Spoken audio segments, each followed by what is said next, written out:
I used to say when I started out in asset management, I would ask people on the team, what do we sell? And they would say, we sell assets, we sell portfolios. I was like, no, we sell trust. At the end of the day, you sell trust. If you have a trusting relationship with your clients, they will buy from you. If you lose that trust, they will buy nothing from you. So at the end of the day, what is most sacred is a relationship you build with that client. Their belief that you're telling them straight, that you're giving them information that is straight from the heart, that's authentic, that you're not shading it, and that you're looking out for their best interest.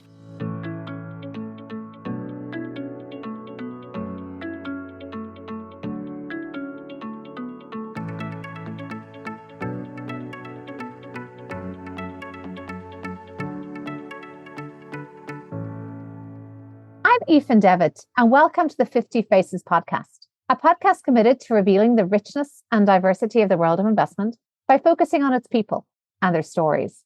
I'm joined today by Michael Davis, who is Head of Retirement Services at Rowe Price, where he leads a team that works to deepen the firm's engagement with retirement clients by leveraging capabilities across business units globally. He's had a long career in finance, interspersed with spells of public service, including in particular a role as Assistant Secretary in the US Department of Labor in 2009 to 2012. He's a master's in public policy from Harvard and remains committed to the study of global leadership as well as the promotion of opportunity. Welcome, Michael. Thanks for joining me today. It's great to be with you, Aoife. Well, you have a fascinating background, and that is exactly why I picked up on it on LinkedIn and reached out to you. Can you tell us a little bit about that, your role and how you ended up in finance, some of the public service that was interspersed alongside it? Well, first, it's a privilege to be with you today and with your audience. Thanks again for having me. My road into finance was probably not traditional. I grew up inner city in Dallas, and I was always fascinated by why you had certain goods in my neighborhood, but I would go across town and you had those same goods, but they were much higher quality. And I always thought that, look, the money is the same, so why should the lettuce that we buy in my inner city neighborhood be any different from the lettuce that was available across town? So that started to get me thinking about just finance and marketing and just how goods are distributed. But then when I got to college, this was a time of sort of the South Africa movement and all the conversations around apartheid, and there was sort of a movement to divest from companies that were invested in South Africa. And I had never thought of finance as a political tool, as a way to sort of achieve a social objective. So it sort of turned me on to that possibility. And so that sparked a thought in my mind. I thought I would go into retail finance because honestly, that's all I knew. But when I got to Harvard, I met some students who said, have you ever thought about investment banking? And because I grew up in a neighborhood where you didn't have any investment bankers, I was like, what is that? So they explained it to me, and it sounded like something I would want to do. So I went into investment banking. I worked for JP Morgan, literally on Wall Street. We were located at 60 Wall Street. And what we were financing was most public infrastructure. So it would be airports, toll roads, a lot of the public power, both transmission and distribution facilities. It was just a wonderful sort of juxtaposition of government and finance. And if I look at sort of my life in finance, I've always had sort of that Venn diagram between government, public policy, finance, investment. Well, certainly it's a rare, I'd say, Venn diagram, but I'm very welcome to see the overlap of those different features. And before we talk about some of your time in the White House, global leadership as well is of interest to you. And you said you have it on your LinkedIn profile that you advocate for diversity efforts, including University of Texas. When did you first get interested in that, and what are you doing in that domain today? Yeah, and I'll take it in two parts. First, the global leadership, and second, the diversity. First, from a leadership perspective, I guess I didn't grow up thinking that I was a leader. I was someone that was kind of unique and odd in some ways because I grew up in the inner city, but the school I went to, the high school I went to was crosstown. And it was a very wealthy school. And I was sort of a nerd in my neighborhood where I was reading these books that I didn't want people to know I was reading because it didn't make me part of the cool crowd. And then when I went across town, I was a little bit more earthy than they probably were prepared for. And I was not used to an environment where you had so much wealth. So I felt like an ambassador in some respects. and sort of translating my experience for a crosstown audience and then vice versa. But what I found over time is that the skill set that I learned from that translation was helpful. And it allowed me to engage with a variety of audiences. I don't care if you're cleaning the boardroom or if you're the CEO of it. I felt like I could engage with that person the same way. And I also learned that everybody's fundamentally the same, right? And if you have a sort of sense of basic human dignity and you treat everybody with respect, I find that good things tend to happen. So as I grew into that, I found that to be sort of a leadership quality. And as I've been fortunate enough to manage teams, both large and small, I've carried that with me. I'll also say from a leadership perspective, I'm a student of history, and I'm also a student of good leaders. And the leaders I've tried to pattern myself after aren't just leaders who have had business success, but they also have done it in an ethical way. I think we all know people who may have taken shortcuts. They got to the top. They crawled over a lot of people to do it. I never felt like that was who I wanted to be. And I wanted to pattern myself after people who had that balance, who operated with integrity, who treated people with dignity. And so I gravitated to those people. And even if they didn't sign up as a mentor of mine, I surreptitiously got them to become mentors by reading the books that they read, attending the talks that they attended, and just getting to know them and drawing as much as I could from them. The other thing I read a lot was presidential biographies. I always said, I want to sort of learn from people who are having to deal with big, significant problems and how they navigate those problems, how they make decisions in those situations under a lot of duress. I've taken great instruction from Lincoln, from Roosevelt, both Teddy and Franklin, and more recent presidents. And obviously, I got to serve Barack Obama. I've taken a lot of lessons from that. And then from a diversity standpoint, I've always thought that diversity is really about human respect. It's about getting to know people and meeting them where they are. And again, having gone from inner city neighborhood to a very wealthy neighborhood in the way I grew up, again, I found that the fundamental similarities that everybody had. And so for me, diversity is about being willing to sort of engage with people where they sit and taking the time to get to know who they are, making sure that when they come together as a group, they know they have a seat at the table, they know that they're going to be heard, and making sure that we create the kind of pathways for different people to come together. And then when you get them together, you create the kind of environment and chemistry around them that allows them to bring their best. And I find when you create diverse teams that have that kind of energy, that have that kind of chemistry, you're going to outperform. I'm under no illusion around how diverse teams perform relative to non-diverse teams. I've seen it over my 60 years of life and certainly my 30 years of life in business. They do well because you create the kind of chemistry where the idea that nobody wants to talk about has life. And you allow that to sort of take root in an environment where people can do something with it. But because you have respect for everybody around the room, they're all contributing equally. In those contributions, you're going to find a nugget of gold that you can build upon and develop something really special. Well, a lot of ideas and really capturing my imagination there. And first of all, just touching on your leadership point, I think I might have found a fellow nerd who might enjoy presidential libraries as much as I do, because I do find them to be the practical kind of combination of all that wisdom. And I remember I did see President Obama speak once at the Economic Club of Chicago. And one of the things he said was about the decision making in that presidential role and getting comfortable with uncertainty. And that really stayed with me. That is in terms of, you mentioned these complex problems. And also what resonated with me and what you just said is this going back into history to find ethical leaders. Because I think in this maelstrom we're working in today with AI and news cycles shorter, and we're all dealing with, I suppose, unprecedented times and challenges. But having that touchstone of just someone who made the right decision at their complexity, the time that was complex for them, because we don't often have that in our day-to-day lives, but having it. Well, I'm so glad you talked about the presidential libraries, because I have found a kinship now because I do the same thing. And I was in Missouri some months ago and I got to drive through Independence, which is where President Truman's library is.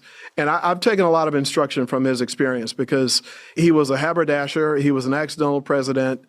He was Franklin Roosevelt's vice president. He wasn't invited to a lot of the meetings with Roosevelt at the time. And when Roosevelt unfortunately passed, he sort of, came into the role and he stepped into it. And he had to learn. He had to do a lot of things differently from what he had done before. But he never really lost his Midwest charm. And there's one statement that he made that I think about a lot, which is when you're faced with a tough decision, you're talking about decision making. And he talked about when faced with a tough decision, amass as much information as you can against a problem, make the decision, but then never look back, because a moment of absolute certainty never arrives. So I talk to people and I say, look, you get as much information as you can, you make the decision, but you can't regret it, right? You may get information after that point that says, well, maybe I should have done something different, but you can't hold yourself hostage to that because you didn't have that information available to you at the time. And for me, in a lot of leadership roles, you have to make big decisions. And that gives me a lot of comfort that I feel like I did my best in that moment to make the right decision. I don't go back to it. I don't sort of spend a lot of anxiety around what I should have done if I didn't have the information I had available to me at the time. So that has been very helpful to me.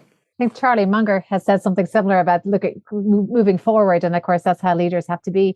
And just in terms of a segue to the discussion of the retirement business, and what you're saying really is, I think, very much an example of what we have to handle in the retirement business. We are dealing with multiple stakeholders.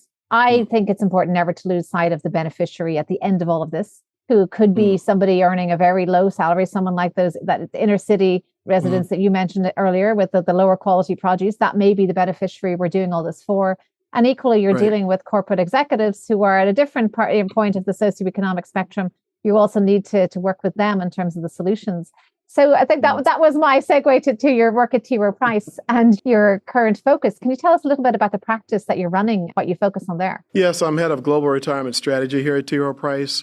And Rowe Price is an interesting and wonderful institution in that of the $1.8 trillion that we manage, about 2/3 of it is retirement related. We're the largest manager of active target date assets in the industry. We have a record-keeping subsidiary that record keeps for about 2.5 million participants.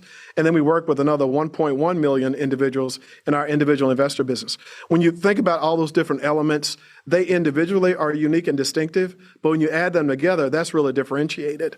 And as I think about the platform, I'm really excited that from a global retirement strategy perspective, we can put all that together and tell a narrative that is comprehensive, that is beyond the different individual business segments that we have, bring the best of them together, and be able to sort of deliver a product and a view of the firm that is holistic.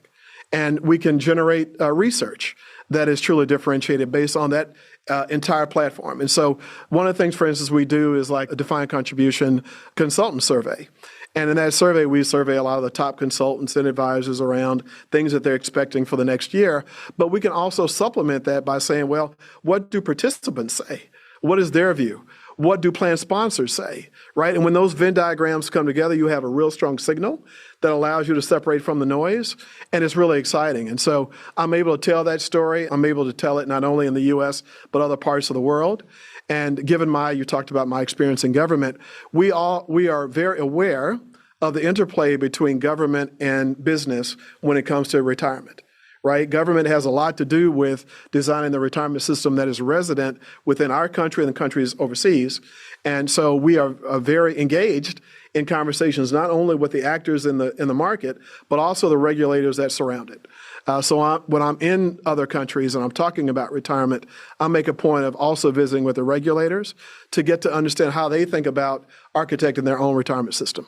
And I often ask about core beliefs. And it seems certainly a core tenet of what you're working on here is listening to stakeholders and digesting that and delivering according to their desires and their wish lists. Do you have any other core beliefs when it comes to the kind of retirement solutions you offer in terms of their breadth, value for money? Obviously, there's some regulatory standards there. And then even on the kind of impact sustainability spectrum, where some stakeholders may wish things to move.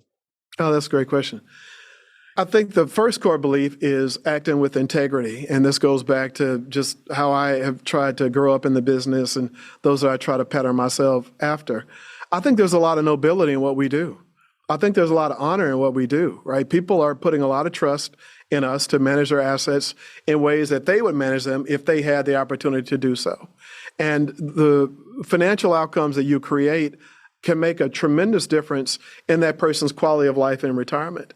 In some cases, they may have to work longer if they don't have the assets that they'd hope to have. And so I think we should all take this responsibility very seriously and understand the implications and the magnitude of what it is that we do. And so I approach the job with a lot of humility. And I encourage other people to do the same because it's a big responsibility. And then in terms of like what you deliver, I do think in terms of core beliefs, I think having transparency around what you do is important.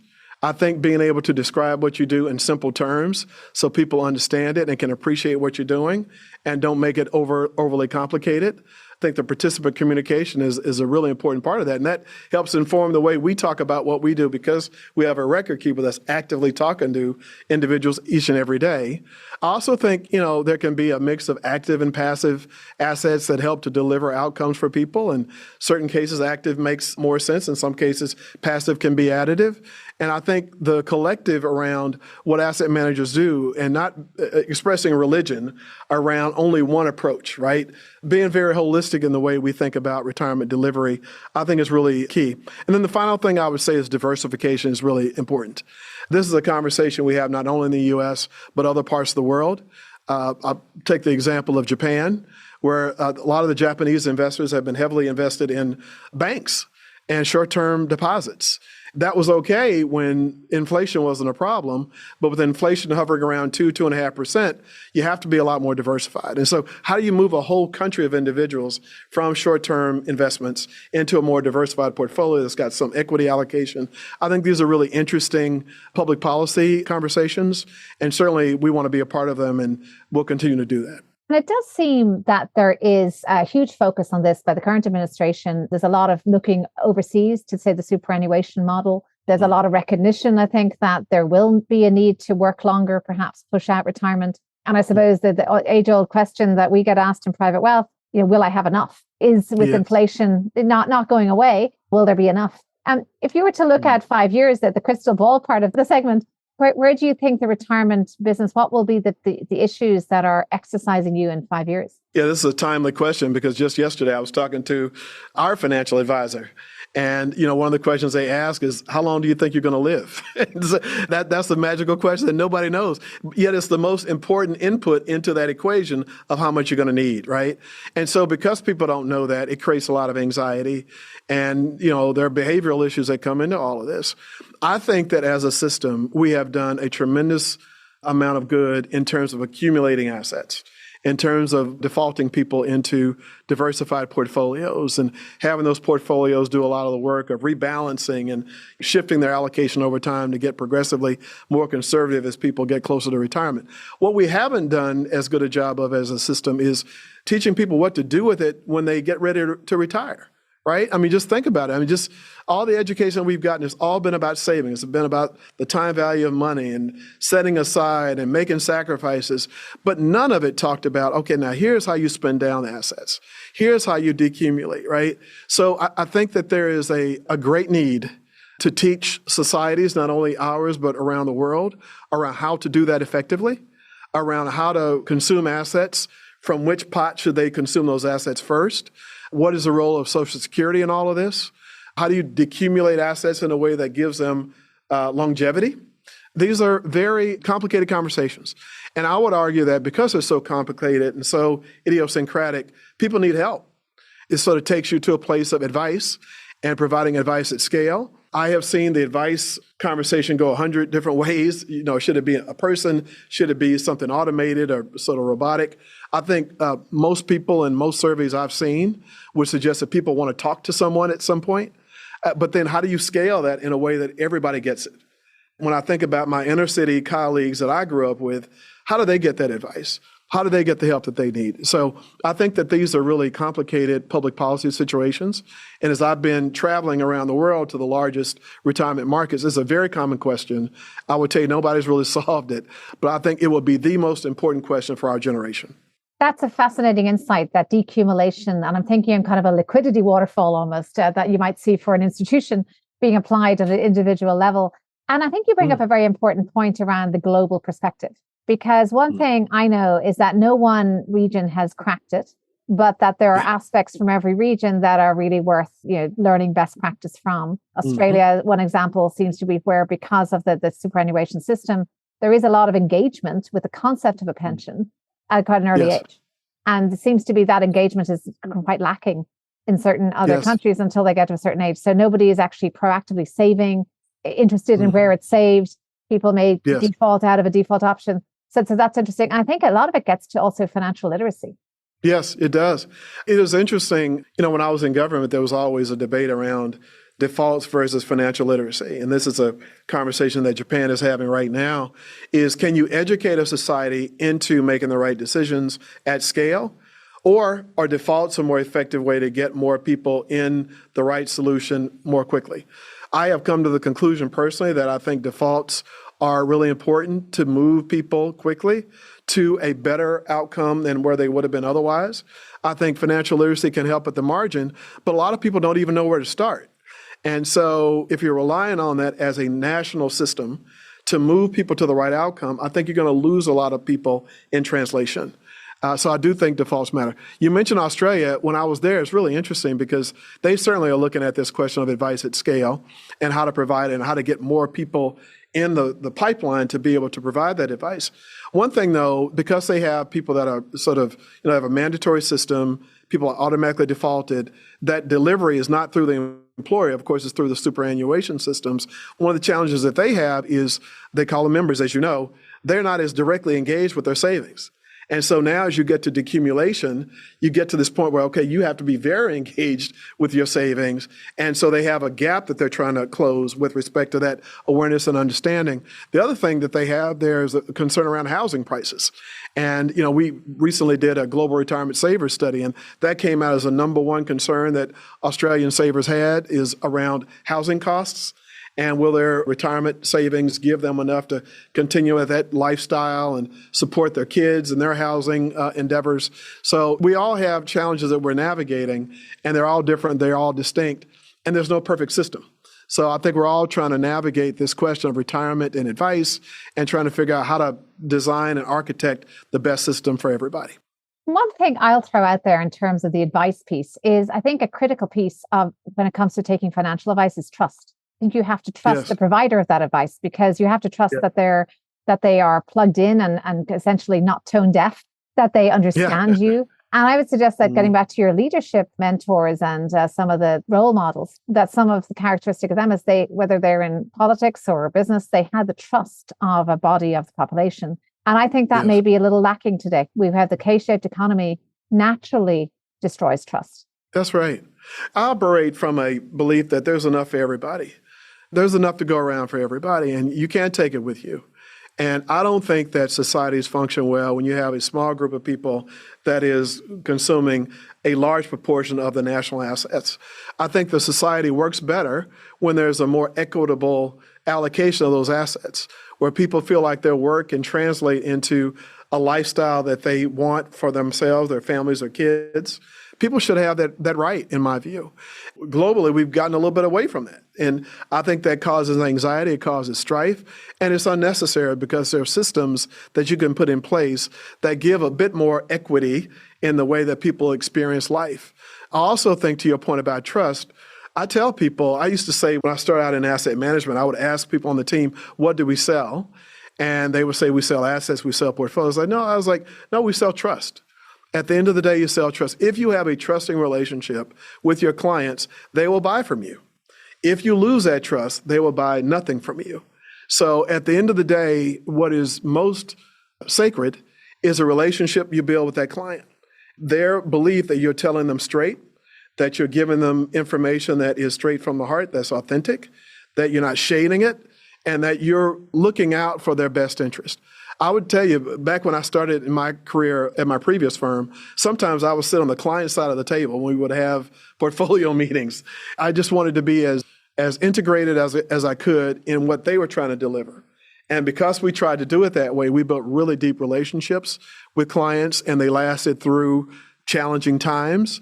And I think particularly, again, for asset management, where there is an information asymmetry, that asymmetry is we have access to information that the individuals that are benefiting from it don't. And so they're trusting that we're using that information in the best interest that they have. So I think about that a lot to make sure that trust is paramount to what we do and what we deliver. It's like that device whereby at a internal meeting, you put an empty chair there and you imagine that that's the chair that the client is sitting in. I think there are many sort of tropes like that. Well, I'd love to, since we've gone from the practical, the professional into the philosophical here, I'd love to now move to some personal reflections. So you've had an extraordinary career. That's what I noticed. That's why I wanted to have this interview. Have there been highs and lows in that? And in the case of the lows, any lessons learned? There certainly have been challenges in terms of economic cycles. And I remember, when I was on Wall Street, the boom and the bust cycles were more intense. And, you would hire a lot of people in boom markets and get rid of a lot of people in bust markets. And that created a lot of anxiety and a lot of stress.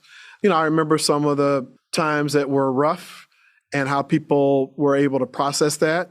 One of the things I took from the lows is just not to internalize it. Sometimes it's not personal.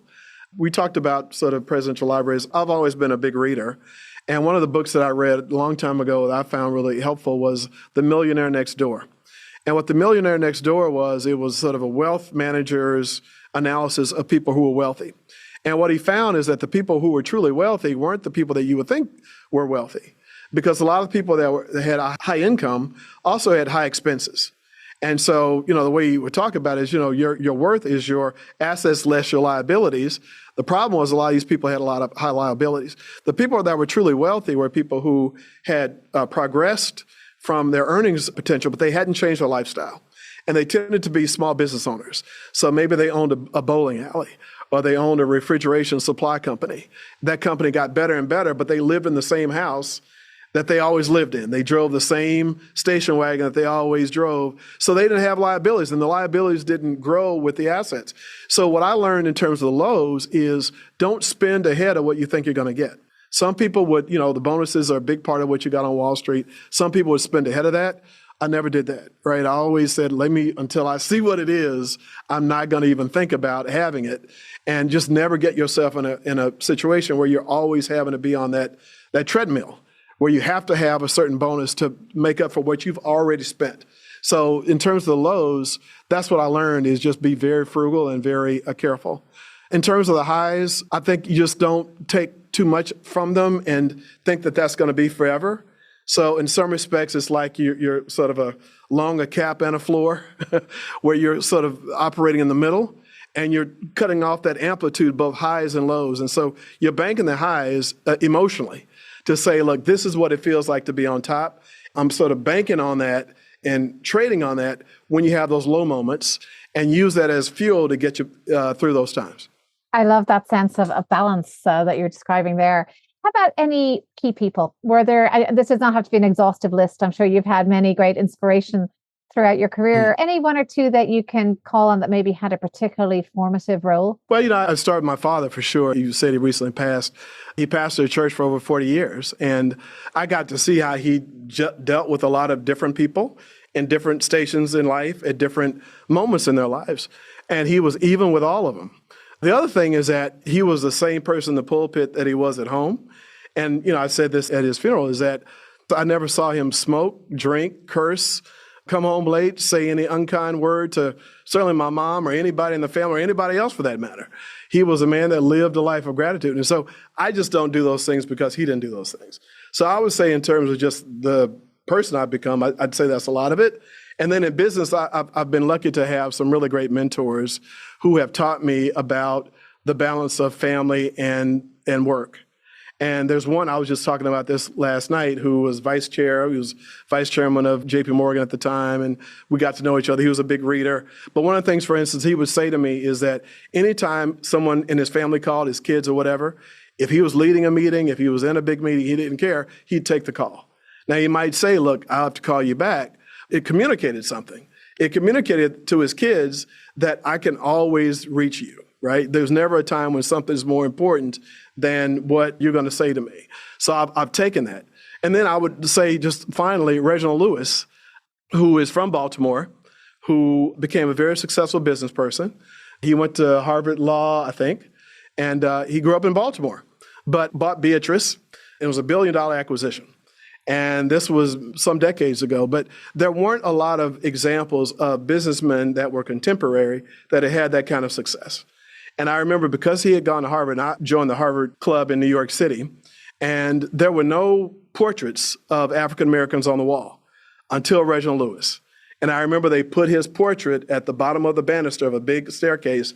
And I remember when I walked in and saw that portrait for the first time, it said to me, you belong here, right? You may look different, but you can do just what he did. And it's just ironic. I'm sitting here, in Baltimore, and he was such an iconic business leader. But his example was something that certainly gave me hope and confidence that I belonged in the boardroom just like he did. And my final question is any creed or motto that you live by? And we've already touched on quite a lot of the philosophical, as I mentioned, or any words of wisdom, kernel of wisdom that you have to leave us with. Yeah, I guess that there would be two. I guess one is my wife is Jamaican, and her grandmother used to say, you should want for other people's kids the same things you want for your own. And I think about that a lot is, do we really think about that? Do you really think about your colleagues and thinking about their families and their kids in the same ways you think about your own? I do think about the people that I work with and the people that have worked for me over the years. When I'm talking to them, when I'm in a one-on-one meeting with them or giving them a review, if their parents were sitting on both sides of them, what would I say to that person? I think parents don't send their kids to work for shenanigans or for people not to bring their best. It always causes me to bring my best every day and treat them as if their parents were in the room with me at the time. So that's one. And the other thing is just, again, treating people with respect and making sure you spend the time to really get to know who they are, their wants, their needs, and you speak to that. And I found that if you do that consistently, good things tend to come from it. Well, thank you so much, Michael. And in the retirement business, I think, what do we want for our clients? It is a rich life. And you have brought such a rich collection of memories, learnings, and insights here to this conversation, far exceeded my already very high expectations. So thank you very much for coming and sharing your insights with us. It was an honor to be with you. Thank you so much. I'm Aoife Devitt. Thank you for listening to the 50 Faces podcast. If you liked what you heard and would like to tune in to hear more inspiring investors and their personal journeys, please subscribe on Apple Podcasts or wherever you get your podcasts. This podcast is for informational purposes only and should not be construed as investment advice, and all views are personal and should not be attributed to the organisations and affiliations of the host or any guest.